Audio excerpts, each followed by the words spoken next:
Hey YouTube, Hickory Stick back with you. Been doing a little bit of loading off camera.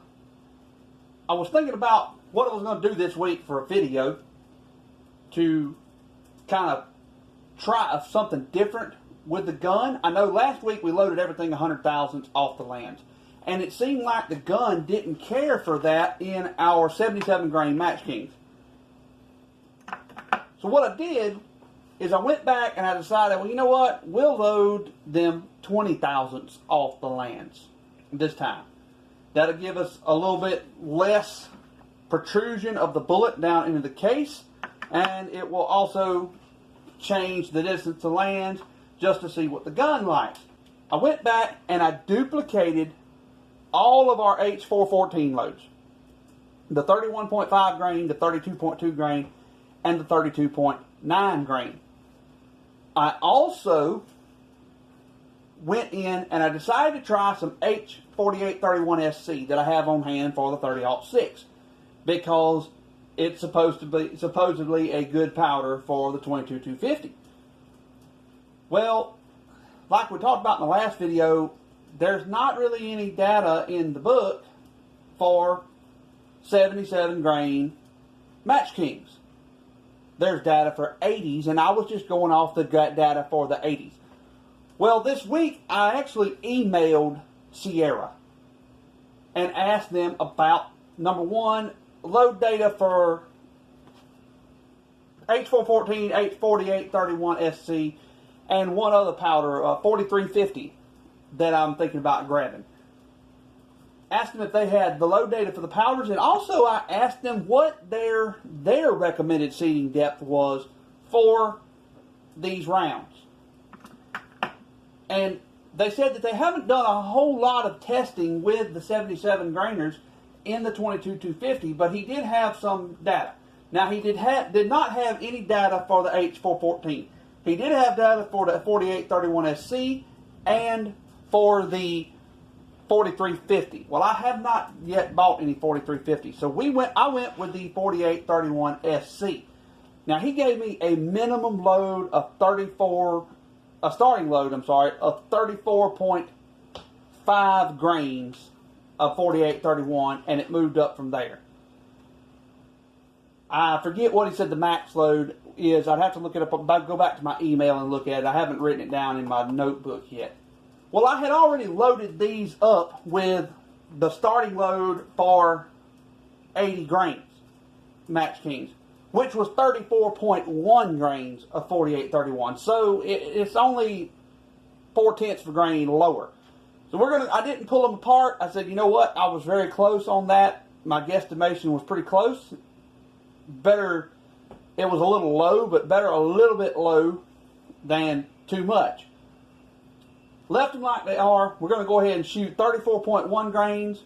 Then we're going to shoot 34.7, and we're going to shoot 35.3. Now, he gave me a pretty high max charge for the 4831, but that's logical, being as it's a slow-burning powder.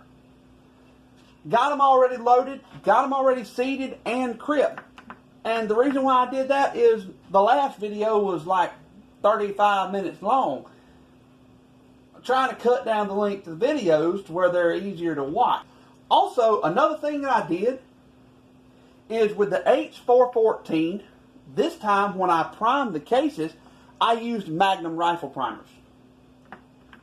I know that's a big deviation from what we did. I was going to just change the seat depth to seat 20 thousandths off the lands, but I decided to go ahead and try the Magnum primers because everything I have read said that the H414, being a ball powder, likes Magnum primers. Went with that. Now, also in between videos, I went back and I re-measured my chamber length, my throat length, with these 77 grainers. And I measured it again and again and again and again and again. And what I figured out is that with the 77 grainers, my average length that I was able to get is 2.115 inches to the ogive, or 2.493 to the tip. So I seated these 20 thousandths off, so I seated these at 2.095 inches. We're going to see what they do. But the other thing that we're going to do in this video is we're going to try, since I have only 10 rounds of ammo, of cases left. I've been limited on cases. What I decided to do with this last 10 rounds, since I've only got two 77 grain Match Kings, instead of moving on to the 69 grain Match Kings, I wanted to go back and duplicate our two best groups that we shot with the V-Maxes. If you remember, with the V-Maxes, the best groups that we shot on the last video were the 30.0 grains and the 30.5 grains. That's what I decided to duplicate. But the caveat here is I wanted to seat these at 20 thousandths off the lands instead of 108 thousandths. And we're going to load 5 of them up with 30 grains of Varget and 5 of them up with 30.5 grains of Varget. And give that a try. So I'm going to weigh up the powder and then we'll seat the bullets. Okay, got everything weighed out. Next we're going to seat. Like I said at the beginning of the video, we're going to seat these to 2.041 inches. Now for this seating of this bullet, I've got to change my seating stem.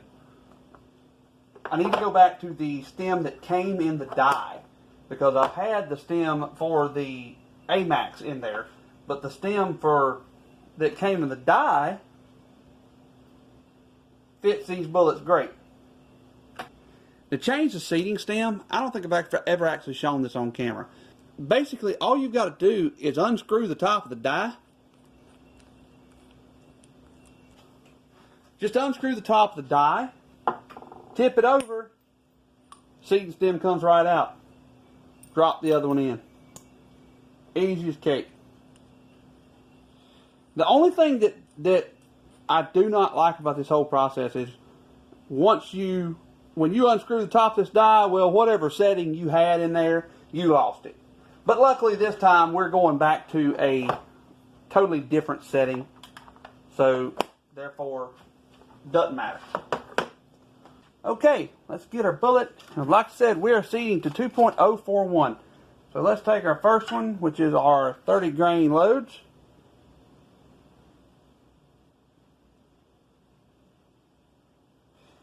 The one thing, these V-Maxes shot pretty good, but I can tell you right now, I do not like the fact that they don't have a boat tail, because they are aggravating to get started.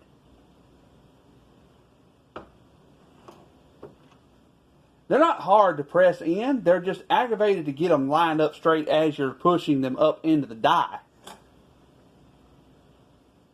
Because I don't have an expander die for this caliber, and I don't intend to buy one. There's really no reason to. Alright, we are way out there. We're at 2.205, so we got to come in 2/10. The more of these I load, the more I want a micrometer. I just have not wanted to drop the $27 that the micrometer attachment cost. I've had other things that were more advantageous to spend my money on as far as reloading goes than micrometer. But I've about had enough of doing this without any reference point.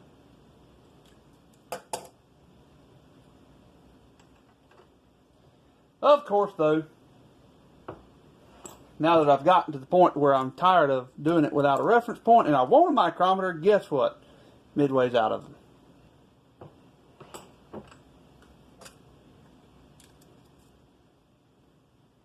.041. There we go. Let's see another one.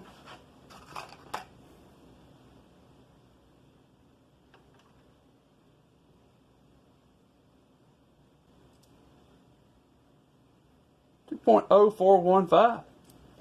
I really like this die. Of course, it helps if you got a good bullet too. Okay, we're going to go with that. I'm going to get them all seated and we'll be back when we crimp. Okay, everything's seated nice and pretty. Let's crimp these dudes up. Got my crimping die in, got it set to where I wanted it, installed one of my Hndy lock rings on here. These things, I like them. They're one of the best investments I've made in this reloading, and they were such a simple little investment. Although they were not cheap. It was $20, I think, for 6 of them. So they weren't cheap, but I tell you right now, great investment. You set them, you lock them down where you want them. You never have to fool with the lock ring again. You just set your guys where you want them. I like them. So let's crimp them. Got a nice crimp going on them. Not too heavy, but a little bit of a crimp. Just enough to close the mouth. So I'm going to crimp these on up, and we'll see you on the range. Okay. It's a beautiful evening. A little bit of a breeze, but it's off and on. It's kind of trying to lay down. It's getting close to dark. So we're going to go ahead and shoot our rounds that we loaded up. Our first round we're going to shoot are the H414s. So let's give it a try. Got the barrel warmed up. Beautiful evening to do some shooting. Let's try it.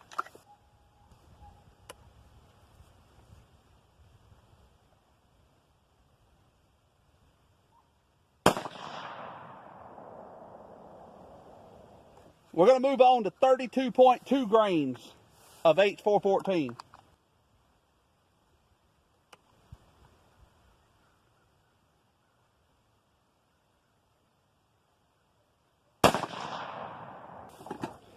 All right, our next load is 32.9 grains of H414.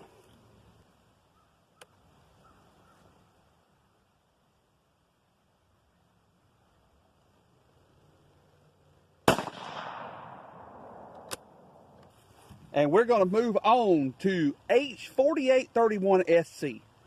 And we're going to start with 34.1 grains of it. Now, these are standard primers, large rifle primers that I have in here. They are not magnums.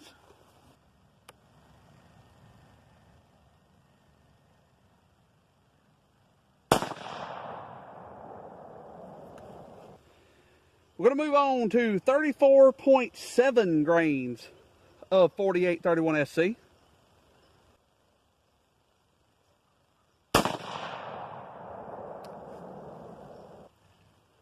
Let's go to 35.3 grains, 4831sc. Darkness is about to get us, y'all.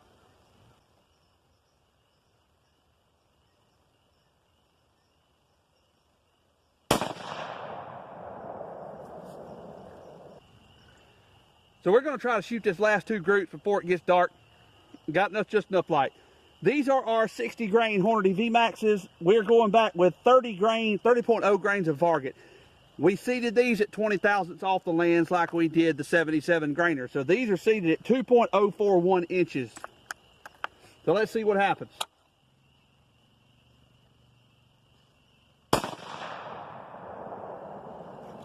Okay, we're going to try to shoot this last group real quick before it gets dark. I can barely see the target. Matter of fact, I'm stupid, y'all. I shot the wrong target on that last group on one of the rounds. This is 30.5 grains of Varget.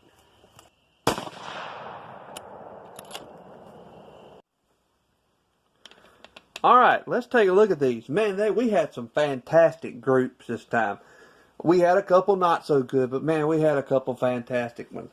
So we'll start over here with our 31.5 grain of H414. Shot a 1.756 group. Not terrible, but I mean it's almost 2 inches.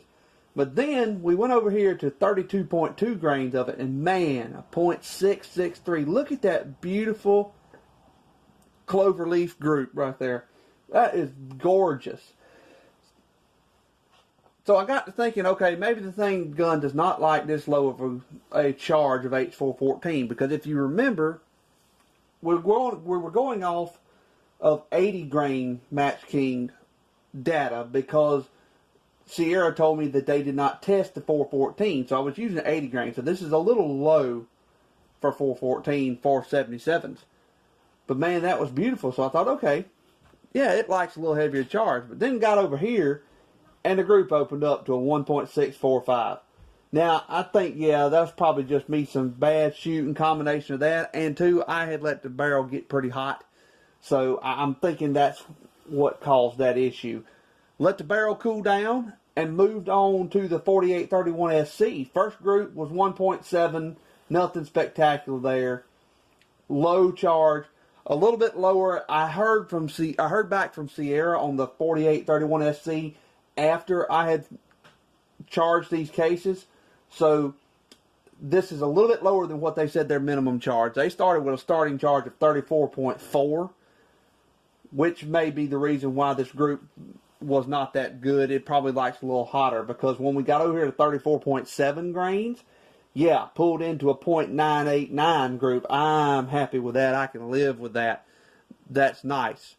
But then bumped it on up to 35.3 grains, and man, y'all, I'm shooting back through the same hole. Look at there, 0.492 group. I mean, when your flyer is 0.2 away, that's pretty crazy. That's an awesome group. Y'all ignore this one down here with the X in it. I messed up. I was shooting over at this target. It was about dark, and I had a brain fart, and I aimed at this target with my first shot that I shot at this target. So that one was from over here. So y'all ignore this one. This was it. I only count 4 circles here. I have nothing in my mind makes me think that I missed the target with shot number 5. All 5 shots felt like great shots. All the other 4 were in this little area. The only thing that I can figure is that I shot back through this group right in here with the 5th, either the 5th or the 4th shot. One of the shots shot back through this group of 3 holes is the only thing I can figure. I do not have a target cam to verify that, but that's the only thing I can think, because all 5 shots felt really good. No reason for me to think that I have missed the entire target with that 5th shot. I think it went right back through that hole. So, I mean, beautiful. 0.492, that's what we're talking about right there.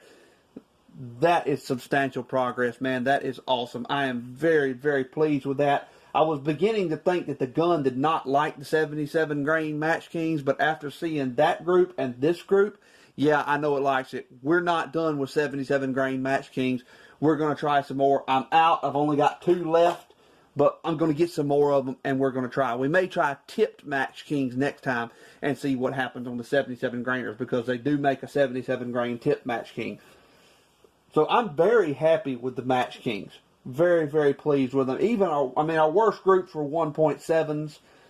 Our best group, 663, 989, 492. Very happy with them, man. It is beautiful groups. Then we went back to the 60 grain Hndy V-Maxes, and we did them just like we did the Match Kings. If you remember, when we did the Match Kings, we seeded them 20 thousandths off the lands. So when I went back to the V-Max, I seeded these 20 thousandths off the land. Now, I'm going to go ahead and tell you, we're going to reload this exact charge next time that we do a video on the 22-250 and reshoot them, because when I got to these 2, it had gotten so dark, I could barely see. When I shot this group, I mean, this still shot a 0.983 group here, with the exception of this brain fart over here where I shot at the wrong target. But this was a 0.983 group, these 4 shots right here. This one opened up to 1.187. Y'all, when I was shooting at this target, I couldn't even see the dot. It was so dark. I was aiming over here in the corner of the target where I thought the dot was, and still shot a 1.187 group, so I'm pretty happy with that. So we're going to reload these 2 exact groups and try these again. I've got plenty of these 60 grain V-Maxes, so we're going to try those again. It's only 10 rounds. But all in all, very pleased with this target. Boy, we are heading in the right direction. We have made some beautiful progress here. So great target, great shooting. I liked it. I'm off the next couple of days from work, so I may try to pump out another video over the next couple of days, but we'll see what happens. The weather's not supposed to be so great here over the next couple of days, but we'll see what happens. But until then, y'all have a good one.